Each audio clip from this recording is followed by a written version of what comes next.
Episode 131। तारा की चाल पड़ी उसे पर भारी। दोस्तों, अपने पिछले एपिसोड में सुना कि किस तरह किया के दादाजी की तबीयत अचानक खराब हो जाती है और इस वक्त किया दादाजी के पास पहुंच जाती है। वह तो किया की किस्मत अच्छी थी कि वह सभी समय पर अपने दादाजी के पास पहुंच गई थी, वरना आज वह अपनी जिंदगी की सबसे कीमती चीज खो देती।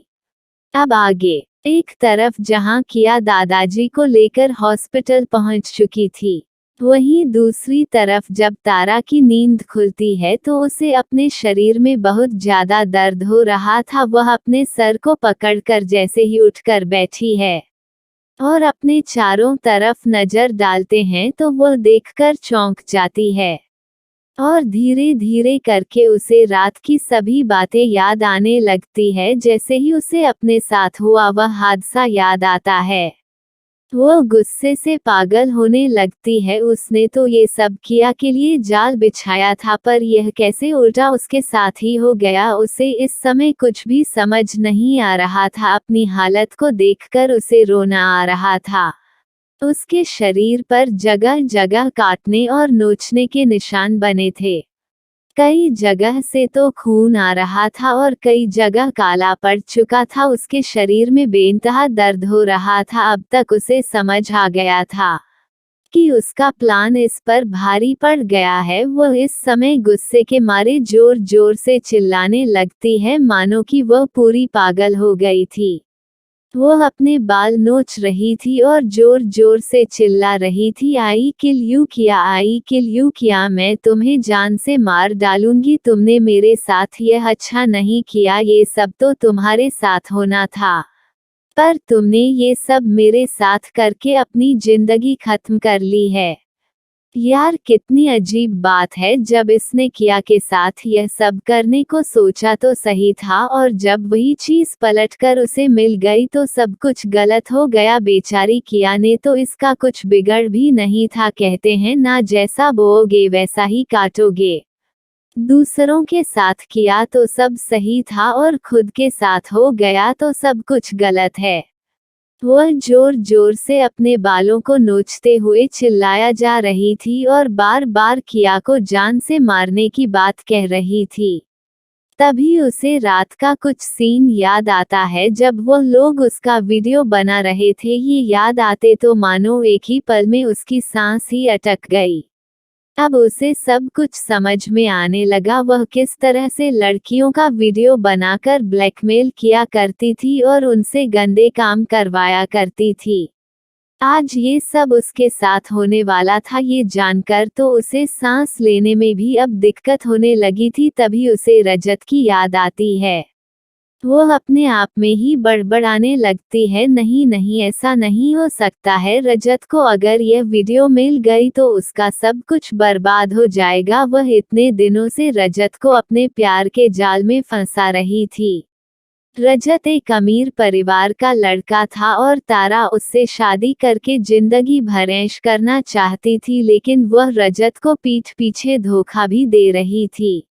उसके और भी कई लोगों के साथ संबंध थे। एक तरह से समझा जाए तो वह एक निहायत ही घटिया किस्म की लड़की थी, पर रजत इन सब बातों से अनजान था और कल भी रजत को ये सब बात पता नहीं थी। वह तो सिर्फ आधी बात ही जानता था। उसने तो सोचा था कि किया को नशा देकर बस एक सबक सिखाएगी, लेकिन उसे क्या पता था कि तारा ने उसे ड्रग्स देकर बेच दिया है और अब उसकी जगह पर वह खुद है। अगर रजत को पता चल गया कि आज उसके साथ क्या हुआ है तो वह कभी भी उसे नहीं अपनाएगा। यही सब सोचकर तारा डरने लगती है। मन में सोच लिया था कि उसे सब कुछ छुपाना होगा, वरना रजत उससे अपना रिश्ता तोड़ लेगा। तारा जल्दी से खड़ी होती है। इस समय उसे बहुत दर्द हो रहा था, पर वह सब कुछ इग्नोर कर अपने प्लान को बर्बाद नहीं होने देना चाहती थी, इसलिए जल्दी जल्दी अपने कपड़े जमीन से उठाकर पहनने लगती है। जल्दी से जल्दी यहाँ से बाहर निकलना चाहती थी, क्योंकि काफी देर हो चुका था और किसी ने उसे यहाँ देख लिया तो सब कुछ बर्बाद हो जाएगा। वहीं रजत को तो कुछ भी नहीं पता था। वह पार्टी के बाद सीधा अपने घर चला गया था। उसे तो ये भी नहीं पता था कि तारा क्या गुल खिला रही है। तारा जल्दी जल्दी अपने कपड़ों को पहनकर उसे रूम से निकल जाती है। वह जाते वक्त अपने चारों तरफ देख रही थी, पर उसे नहीं पता था कि अभय के सिक्योरिटी गार्ड अभी भी वहां पर छुपे हुए हैं। जो उसे देख रहे थे लोगों ने तुरंत तारा की फोटो खींचकर अभय को सेंड कर दिया और मैसेज में सब कुछ बता दिया। दूसरी तरफ एक मीटिंग में बैठा अभय जब अपने फोन पर मैसेज आता हुआ देखा है तो वह जान जाता है कि यह मैसेज उसके गार्ड का है। वह जल्दी से अपनी मीटिंग खत्म करके सबको वहां से जाने के लिए कहता है और सभी के जाने के बाद वह तुरंत उसे मैसेज को ओपन करके देखता है। वह तारा के हालात को देखकर जान गया था कि तारा के साथ क्या हुआ है। इस समय उसे तारा के ऊपर बहुत ही हंसी आ रही थी। वह शुरू से ही तारा की सभी हरकतों को जानता था, पर वह इन सब झमेले में नहीं फंसना चाहता था।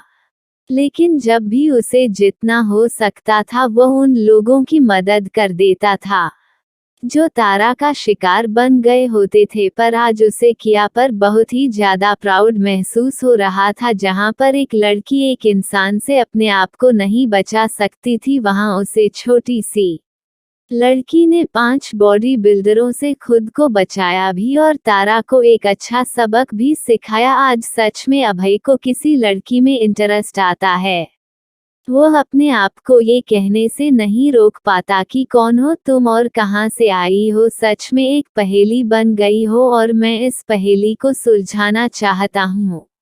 अगर सुलझ गई तो मुझ में ही फंस कर रह जाओगी, फिर तुम्हें मुझसे कोई नहीं बचा पाएगा। शायद पहली बार अभय के दिल में किसी के लिए फीलिंग्स आ रही थी जो अभय खुद भी नहीं महसूस कर पा रहा था। उसके चेहरे पर आज एक बहुत ही प्यारी मुस्कुराहट थी जिसे देखकर उसका सेक्रेटरी यानी प्रीत, जो कि उसका दोस्त भी है, एकदम आश्चर्य में पड़ जाता है। उसे यकीन नहीं आ रहा था कि डेविल को हंसना भी आता है, पर वह क्यों हंस रहा है, आखिर में ऐसा क्या है उसे मैसेज में। तो दोस्तों अब क्या होगा, क्या अब अभय भी किया के प्यार में पड़ जाएगा? और जब अभय को किया की खूबसूरती के बारे में पता चलेगा तो और उसके टैलेंट के बारे में पता चलेगा तो अभय किस तरह उसके प्यार में दीवाना हो जाएगा, या फिर वह तब भी किया को इग्नोर करता रहेगा? जानने के लिए स्टोरी में बने रहे। चलिए बढ़ाते हैं अपने नेक्स्ट एपिसोड की तरफ। और दोस्तों आप लोगों ने कहा है कि मैं छोटा चैप्टर दे रही हूँ, प्लीज रिक्वेस्ट है कि अभी मैं छोटा चैप्टर ही दे पाऊंगी। मेरी तबीयत ठीक हो जाएगी तब मैं पूरी कोशिश करूंगी बड़ा एपिसोड देने की, तब तक के लिए मुझे माफ करिएगा।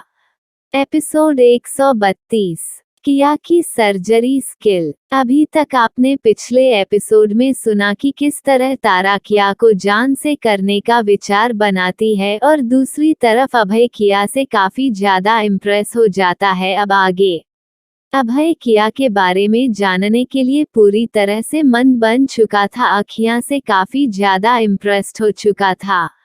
दूसरी तरफ इस समय ऑपरेशन थिएटर में किया अपनी सर्जरी को परफॉर्म करने ही वाली थी। तभी किया को एहसास होता है कि दादाजी अब बिल्कुल भी सांस नहीं ले पा रहे हैं, शायद उनकी नब्ज पूरी तरह से ब्लॉक हो रही है। दादाजी सांस लेने की बहुत कोशिश कर रहे थे पर वह ऐसा करने में नाकाम लग रहे थे। वह भी किया के लिए अभी जिंदा रहना चाहते थे, पर शायद उन्हें पता चल गया था कि अब उनके पास वक्त नहीं है। वहीं स्क्रीन पर उनकी नस काफी लो चलती हुई दिखाई दे रही थी। दूसरे रूम में खड़े सारे सीनियर डॉक्टर ये देखकर किया का मजाक उड़ा रहे थे। इस लड़की को क्या इतना नहीं पता है कि इस तरह अचानक से हार्ट के मरीज को एलेक्सिम 40 इंजेक्शन थ्रोम्बोलाइटिक एजेंट देना चाहिए। इसका उपयोग हार्ट अटैक के आपातकालीन उपचार में किया जाता है। ये हृदय की रक्त वाहिकाओं में बनने वाले रक्त के थक्कों को घोलने में मदद करता है और इसे विशेषज्ञ की देखरेख में लगवाए जाने की जरूरत होती है और सभी के लिए उपयुक्त नहीं है। ऐसी कई स्थितियां हैं जिसमें मरीज को वेलिक्स 40 मिलीग्राम इंजेक्शन नहीं दिया जाता है। पर यह पागल लड़की क्या कर रही है, ये कहते हुए डॉक्टर माथुर जोर जोर से चिल्लाने लगते हैं। यह वही डॉक्टर है जो किया की बेइज्जती कर रहे थे। दोस्तों, मुझे मेडिकल के बारे में ज़्यादा नॉलेज नहीं है, इसलिए मैं सिर्फ सिचुएशन को एक्सप्लेन कर रही हूँ। बाकी यह एक स्टोरी है जो आपके एंटरटेनमेंट के लिए बनाई जा रही है। आपको इसमें कुछ भी त्रुटि लगती है तो आप उसे इग्नोर करें। वहीं उनकी बात का समर्थन करते हुए सीनियर डॉक्टर डिसूजा, जो कि एक अमेरिकन डॉक्टर थे और इन्हें बहुत ही ज़्यादा एक्सपीरियंस था, वह भी उसे लड़की को बेवकूफ़ कहने से अपने आप को नहीं रोक पाए। वहीं बाकी के डॉक्टर की उन सब की बातों का समर्थन कर रहे थे। डॉक्टर माथुर अपनी बात को ऊपर करते हुए कहते हैं कि जाने दो हमें क्या, हम सब तो बाहर आ चुके हैं। अब अगर यह बुजुर्ग व्यक्ति मारेगा तो सारा इल्जाम इसी लड़की का होगा। मैं 100% गारंटी के साथ कर सकता हूँ कि अगर अब भगवान भी नीचे उतर आए तो वह इस व्यक्ति को नहीं बचा सकते हैं, क्योंकि इसकी सारी नब्ज अब ब्लॉक हो चुकी है।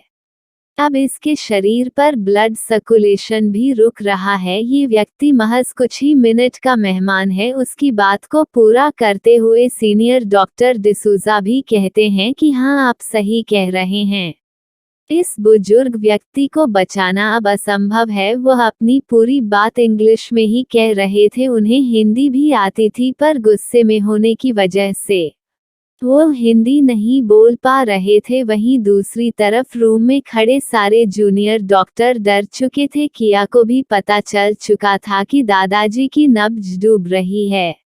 जल्दी ही उसने कुछ नहीं किया तो दादाजी को बचाना मुश्किल हो जाएगा। वह तुरंत बिना एक सेकंड की देरी किए अपने पास से अपना एक्यूपंक्चर किट निकलती है, जो वह अपने साथ हमेशा रखती थी, और इस समय भी उसने उसे अपने साथ लिया था, क्योंकि उसे पता था कि उसे इसकी जरूरत कभी भी लग सकती है। और वही हुआ भी। वह तुरंत दादाजी के में पॉइंट पर किट से नीडल निकालकर चुभोने लगती है। वह मैनन पॉइंट को टारगेट कर रही थी। कुछ ही देर में उसने सारे नीडल मैनन पॉइंट पर लगा दिए थे। जैसे ही किया ने अपना काम खत्म किया, दादाजी को खून की उल्टी होने लगती है। ये देखकर एक तरफ किया तो राहत की सांस लेती है, वहीं दूसरी तरफ दूसरे रूम में खड़े सारे डॉक्टर किया को एक बहुत ही बड़ी बेवकूफ समझ रहे थे। कभी एक्यूपंक्चर और इस तरह की सर्जरी एक साथ की जाती है, उसके ऐसा करने से यह बुजुर्ग अब तुरंत ही मर जाएगा। वह सारे लोग आपस में ही किया को भला बुरा कहने लगते हैं। वह तो बिना ब्रेक के लगातार किया को कैसे जा रहे थे। उनका बस चलता तो वो ऑपरेशन रूम में घुसकर किया को घसीटते हुए बाहर कर देते, पर वह ऐसा नहीं कर सकते थे। तभी धीरे धीरे करके दादाजी की पल्स रेट समान होने लगती है। अब कंप्यूटर पर दादाजी की पल्स रेटिंग सामान्य दिख रही थी। ये देखकर तो जूनियर डॉक्टर की आंख आश्चर्य से फैल जाती है।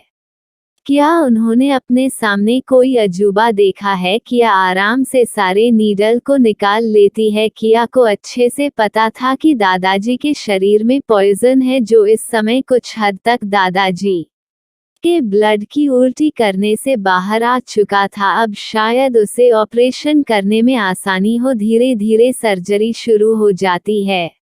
इस वक्त सारे जूनियर डॉक्टर किया के चारों तरफ उसके बताए अनुसार और परफॉर्म कर रहे थे। तो अब आगे क्या होने वाला है दोस्तों, जानने के लिए स्टोरी में बने रहे। चलिए बढ़ाते हैं अपने नेक्स्ट एपिसोड की तरफ।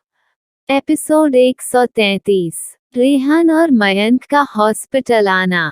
अभी तक आपने पिछले एपिसोड में सुना कि किस तरह सीनियर डॉक्टर किया को बेवकूफ समझ रहे थे, वहीं जूनियर डॉक्टर किया की स्किल को देखकर काफी ज्यादा हैरान थे। सच में आज उन्होंने एक गोल्डन मौका पाया था। अब आगे किया सर्जरी करना शुरू कर चुकी थी। वह सर्जरी इतनी आसान तो नहीं होने वाली थी, पर किया ने इससे भी कहीं ज्यादा डिफिकल्ट सर्जरी की थी। उसने लगातार पूरा दिन और पूरा रात सर्जरी कर मुर्दे में भी जान डाला था, तो फिर ये तो उसके दादा थे, वह उनके लिए किसी भी हद तक जा सकती थी। जैसे जैसे सर्जरी हो रही थी, उसकी सर्जरी करने की स्किल देखकर वह सीनियर डॉक्टर बिल्कुल आश्चर्य में थे। एक बार भी किया के हाथ नहीं रख रहे थे, वह इतनी सॉफ्ट तरीके से चल रहे थे कि मानो वह कागज पर कोई डिजाइन बना रही हो। एक बार भी ना तो उसकी आंखों में डर दिख रहा था, ना ही एक बार के लिए उसने अपने हाथों को रोका था। इस समय किया पूरे ध्यान के साथ सर्जरी कर रही थी। धीरे धीरे करके 2 घंटे बीत चुके थे। किया ने एक बार भी ब्रेक नहीं लिया था। वहीं जूनियर डॉक्टर एक एक कर 5-5 मिनट के लिए ब्रेक ले रहे थे, क्योंकि उन्हें थकान और प्यास दोनों लग रही थी। पर किया तो अपने काम में जब डूब जाती थी तो वह सांस लेने के सिवाय और कुछ नहीं करती थी। आज यह सब देखकर सीनियर डॉक्टर भी आश्चर्य में थे। वह उसकी सर्जरी स्किल देखकर बिल्कुल खामोश हो चुके थे। दूसरे रूम में सिर्फ सांस लेने की आवाज ही आ रही थी, बाकी पूरी तरह से सन्नाटा छाया हुआ था। उन्हें समझ नहीं आ रहा था कि वह क्या कहें। जिस तरह से किया के हाथ चल रहे थे, जिस तरह किया छोटी छोटी सी नसों को भी डैमेज होने से बचा ले रही थी, उसे तरह का काम तो वह लोग भी नहीं कर सकते थे। दूसरी तरफ रेहान को किया के बारे में पता चलता है। रेहान में अपने कुछ गार्ड किया की सुरक्षा के लिए उसके पीछे लगा रखे थे कि अब तक रेहान को ये तो पता चल गया था कि उसकी एंजल के बहुत से आइडेंटिटी है और उसके दुश्मन भी उतने ही होंगे। रेहान किसी भी कीमत पर अपनी एंजल को खो नहीं सकता है, इसलिए उसने अपने कुछ बेस्ट गार्ड किया के पीछे हिडन तरीके से लगा रखे थे। किया को इस बारे में पता था, पर उसने कोई भी ऑब्जेक्शन नहीं किया, क्योंकि वह अच्छे से रेहान के मन को समझती थी।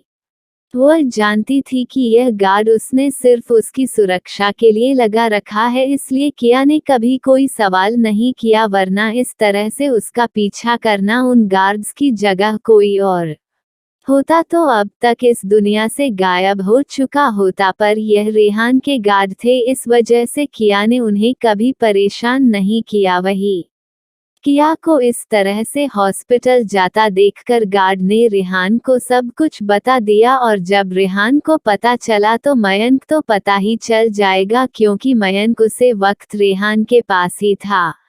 रेहान ने अब तक किया के बारे में जितना भी पता लगाया था, उसने उसे पता चल चुका था कि किया के लिए उसके दादाजी क्या अहमियत रखते हैं, और दादाजी की कंडीशन खराब है तो किया कैसे ठीक होगी। यही सोचकर रेहान तुरंत ही हॉस्पिटल के लिए निकल जाता है। वहीं मयंक भी जल्दी से रेहान के पीछे पीछे जाने लगता है। रेहान जब मयंक को देखा है तो वह उसे पूछता है कि वह कहाँ जा रहा है। मयंक उसे फुल इग्नोर करते हुए गाड़ी में जाकर बैठ जाता है और कहता है कि मेरी बहन को इस वक्त मेरी जरूरत है। या सुनकर तो रेहान का खून ही खोल उठता है।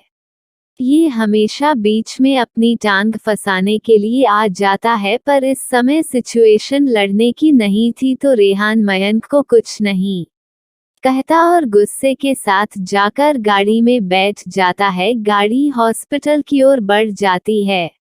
रेहान बीच में ही अपने गार्ड को कुछ अच्छे स्नैक्स और पेस्ट्रीज वगैरह लेने का ऑर्डर दे देता है, क्योंकि वह जान रहा था कि दादाजी की कंडीशन खराब होने की वजह से किया ने कुछ भी नहीं खाया होगा। वही इस समय ऑपरेशन करते हुए धीरे धीरे वक्त बीत रहा था, पर कोई श्योर नहीं था कि दादाजी बच भी पाएंगे कि नहीं।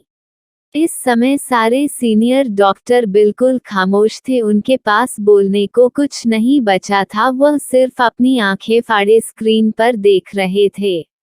किया किस तरह से सर्जरी परफॉर्म कर रही थी, शायद ऐसा उन्होंने अपनी जिंदगी में पहली बार देखा था, वह लोग खुद भी। इतने अच्छे तरीके से कभी नहीं कर सकते हैं। ये सब वो खुद अपने मन में कह रहे थे क्योंकि उन्हें अपनी कैपेबिलिटी अच्छे से पता थी। अब उनसे बेहतर उन्हें कौन जान सकता था। वहीं अब तक जो डॉक्टर माथुर चिल्ला रहे थे उनका मुंह तो जैसे सील गया था। वो सिर्फ अपनी आंखें फाड़े उसे छोटी लड़की को सर्जरी करते हुए देख रहे थे जिसकी उम्र अभी महज 16-17 साल की होगी। वो मन में ही सोच रहे थे क्या आजकल के बच्चे कुछ ज्यादा एडवांस ही नहीं पैदा हो रहे हैं? क्या इतने छोटे बच्चे इतनी ज्यादा कैपेबिलिटी रखते हैं? क्या वो कुछ दिन इंडिया से बाहर थे तो यहाँ कुछ ऐसा हुआ था जो उन्हें नहीं पता है? उनका तो जैसे दिमाग ही काम करना बंद कर चुका था और वो पागलों की तरह जो भी मन में आ रहा था सोचे जा रहे थे। पर उनकी स्क्रीन पर से एक बार के लिए भी नहीं है रही थी। सब तो पानी पीने के लिए एक बार वहां से हट गए थे पर डॉक्टर माथुर तो जैसे स्क्रीन पर ही चिपक गए थे। वहीं कुछ ही देर में रेहान और मयंक भी हॉस्पिटल पहुंच जाते हैं। वैसे ही वह लोग हॉस्पिटल के अंदर जाते हैं।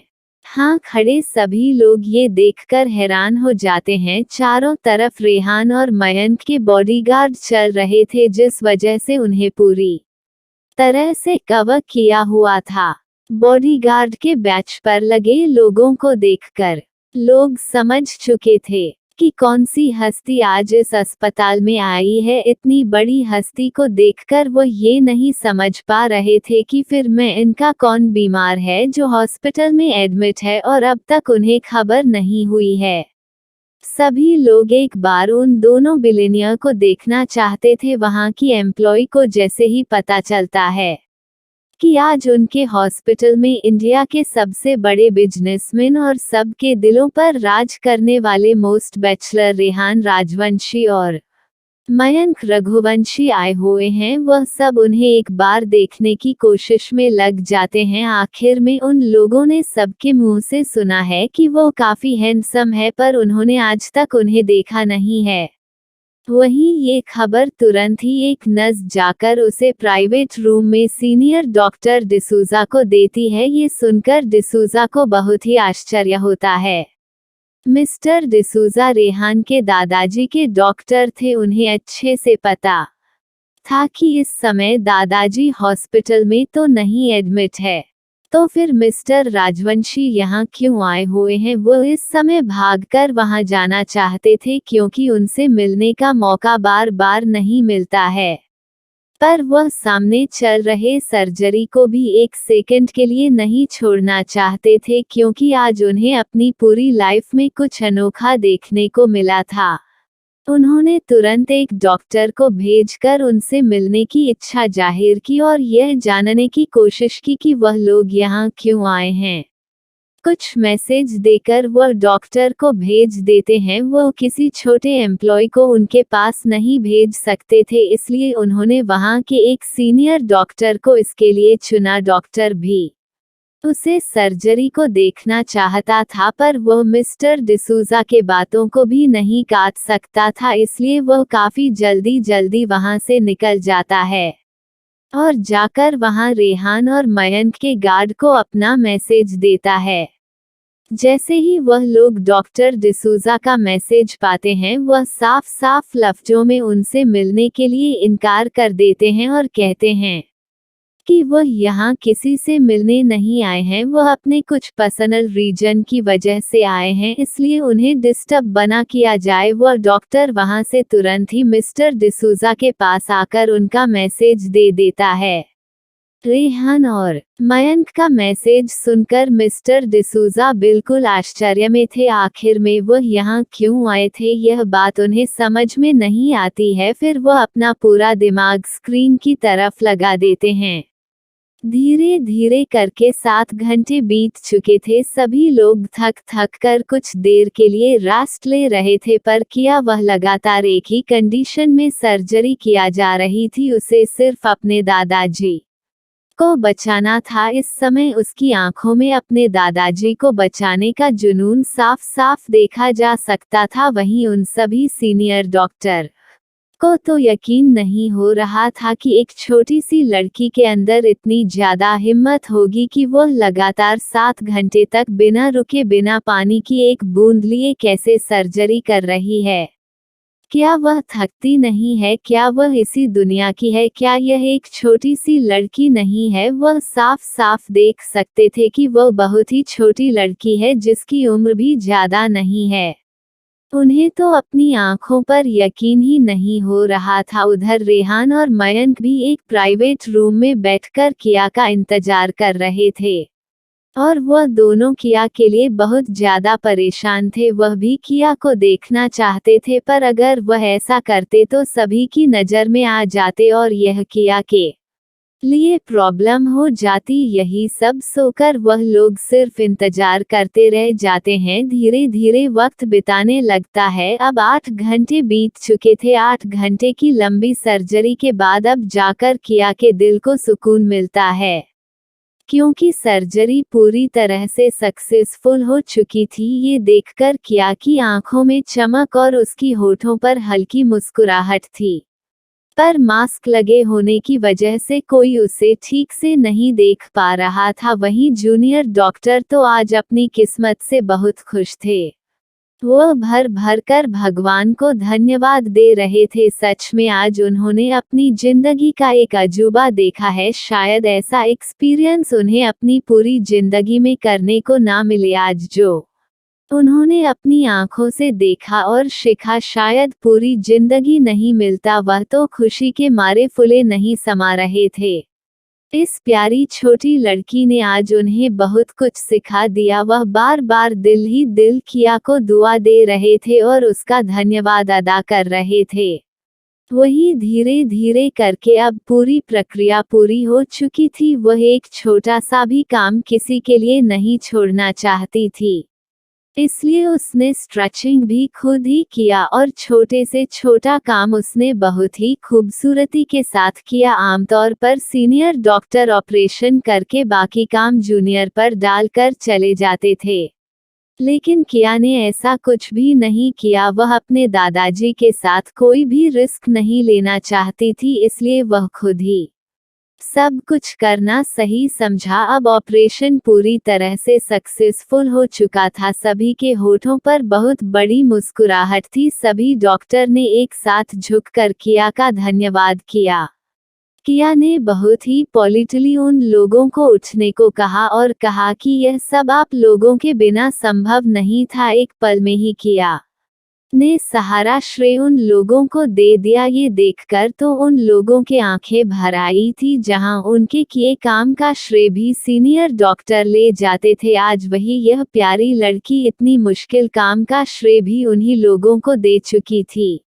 उन लोगों ने बड़े सम्मान के साथ किया को फिर से एक बार झुककर धन्यवाद कहा। किया इस समय बहुत ज्यादा थक चुकी थी।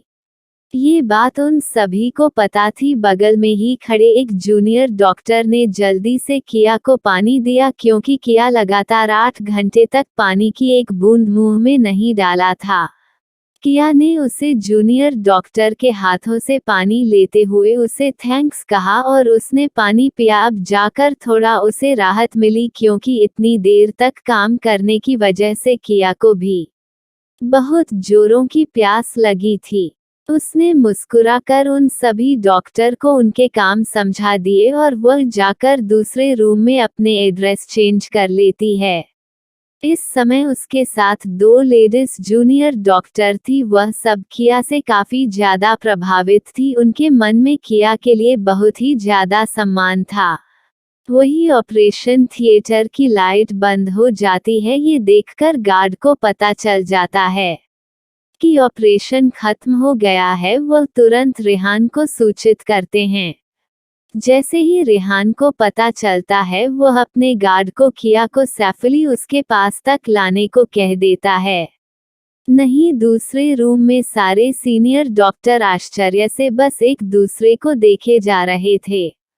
क्या ये कोई मिरेकल नहीं है? उन सब की बातों को समझते हुए डॉक्टर डिसूजा ने कहा। क्या ऐसा संभव हो सकता है? क्या हमने अभी अभी यह नहीं देखा कि वो बुजुर्ग व्यक्ति बिल्कुल मौत की कगार पर था? और यह कैसे हो सकता है कि वह अब बिल्कुल सेफ हो चुका है? क्या वह लड़की कोई जादू जानती है? पर हम साइंस के लोग इस बात पर यकीन नहीं कर सकते हैं, क्योंकि हमने उसे सब कुछ करते हुए अपनी आंखों से देखा है। इस वक्त वो सभी सीनियर डॉक्टर खुद के आश्चर्य को कहने से नहीं रोक पा रहे थे। सच में उन्होंने जो आज देखा वह उनकी जिंदगी का सबसे बड़ा अजूबा था। क्या वह छोटी लड़की कोई बहुत बड़ी डॉक्टर हो सकती है? तभी उसकी बातों को ना करते हुए दूसरा डॉक्टर कहता है कि अरे नहीं नहीं, क्या आपने देखा नहीं वह लड़की कितनी छोटी है? अभी तो शायद उसने ग्रेजुएशन भी नहीं किया है। पर यह कैसे हो सकता है? हमने तो सब कुछ अपनी आंखों से देखा है। वो बिल्कुल किसी एक्सपीरियंस डॉक्टर की तरह काम कर रही थी। शायद इतने अच्छे से तो हम भी नहीं कर सकते थे। अब डॉक्टर की इस बात को कोई जानकारी नहीं सकता था, वह सच ही तो कह रहा था। इस वक्त उन सबको किया से मिलने का दिल कर रहा था और उसके बारे में और उसकी स्किल के बारे में जानने की इच्छा हो रही थी, पर पहले के अपने किए बिहेवियर को याद करके उन सब की हिम्मत उनसे मिलने की नहीं हो रही थी। तभी जो डॉक्टर उसे समय खामोश थे और उन्होंने कुछ नहीं कहा था, वह सब उन लोगों को इग्नोर करते हुए किया से मिलने के लिए निकल जाते हैं। वो एक अच्छा मौका अपने हाथ से नहीं छोड़ सकते थे। उन सब को जाता हुआ देखकर डॉक्टर माथुर और डॉक्टर डिसूजा भी समझ जाते हैं कि वह लोग कहाँ जा रहे हैं। उनके पीछे पीछे जाने लगते हैं। वो अपने मन में यही सोच रहे थे कि आखिर में जो कुछ भी उन्होंने कहा था वह सब अनजाने में कहा था, और आखिर में इस छोटी लड़की को इन सब से क्या ही फर्क पड़ा होगा। ये सब सोकर वह भी किया से मिलने की हिम्मत करके चल देते हैं, पर उन्हें नहीं पता था कि वह छोटी लड़की इन सब मामलों में बहुत ही ज्यादा कठोर है। वह इन लोगों को कभी भी माफ नहीं करेगी। वह जब तक किया के पास पहुंचते कि सामने के रूम से बाहर आते हुए किया उन्हें दिख जाती है। वह लोग पास वाले ही रूम में थे, इसलिए वह जल्दी से किया के पास पहुंच गए थे। लेकिन वह लोग अभी किया के पास पहुंच पाते तभी बहुत सारे गार्ड आकर को चारों तरफ से घेर लेते हैं। किया की नज़र जैसे ही गार्ड पर जाती है, वो उन्हें देखकर तुरंत पहचान जाती है और बिना कुछ बोले उनके साथ जाने लगती है, क्योंकि उसे पता चल चुका था कि उसका भाई यहाँ आया हुआ है। क्योंकि यह गार्ड उसी के थे, उन गार्ड्स ने किसी भी डॉक्टर को किया से मिलने की इजाज़त नहीं दी और किया को लेकर अपने साथ चले गए। सारे डॉक्टर अपना सा मुंह लिए खड़े के खड़े रह गए। वहीं दूसरी तरफ रूहानी भी अपने प्राइवेट जेट से इंडिया पहुंच चुकी थी। इस वक्त उसे बस जल्दी से जल्दी किया से मिलना था, इसलिए वह तुरंत ही एयरपोर्ट से हॉस्पिटल के लिए निकल जाती है। एयरपोर्ट में पहले से ही उसके गार्ड उसका इंतजार कर रहे थे, जिससे रूहानी को अस्पताल पहुंचने में देर ना हो। वहीं जैसे ही किया उसे प्राइवेट रूम पर पहुंचती है तो अपने सामने अपने भाई और रेहान को देखकर उसके दिल में अजीब सी ठंडक मिलती है। आज पहली बार ऐसा था कि जब उसने अपने लिए किसी को इंतजार करते हुए पाया, उसने रास्ते में ही अपने गार्ड से सब कुछ पूछ लिया था।